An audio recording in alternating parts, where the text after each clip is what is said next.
every brain injury is so absolutely unique that there's really no way to predict with any certainty what the course is going to be going forward. The reason for that is a combination of the injury or trauma that's occurred, as well as the physiological makeup of that individual. No two injuries are obviously exactly alike, and no two individuals are exactly alike.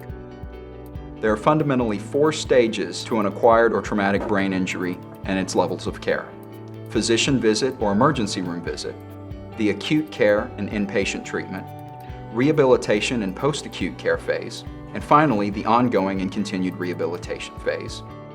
If an individual suspects that they may have suffered a mild traumatic brain injury or a concussion, the most important thing to do is to get to your physician immediately and get checked out. If the physician determines that you're not in any immediate acute danger, but the symptoms are persisting weeks or months later, another possible avenue is to go and see a psychologist who specializes in brain injury recovery, as there may be psychological factors that are contributing, or there may be things that can be done in terms of speeding up the recovery process.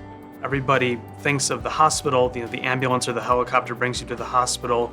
That's the acute recovery process. And then what the focus is at that point is in making sure that you survive the injury and that any acute medical kinds of emergencies are accounted for. Bleeding in the brain, pressure, swelling, those kinds of things. He walked in my room and I was blue.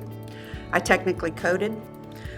They told him that I would never wake up again. They put me in ICU with a trach tube, and Joel started looking for long-term care, and a week later I woke up. I couldn't remember who I was. If you put me in my front yard, I couldn't tell you which was my house. I thought the biggest thing in the world was when I got to go to HEB in the evening again. I got my car keys back after about 2 years. I thought it was like playing hooky, getting my life back.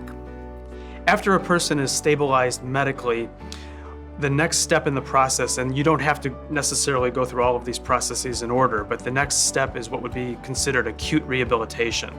In acute rehabilitation, the individual still has medical needs, and they need to be around doctors and nurses probably 24/7 to make sure that all their acute medical issues are being managed.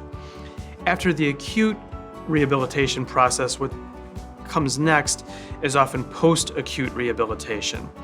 In post-acute rehabilitation, the person is what we call medically stable.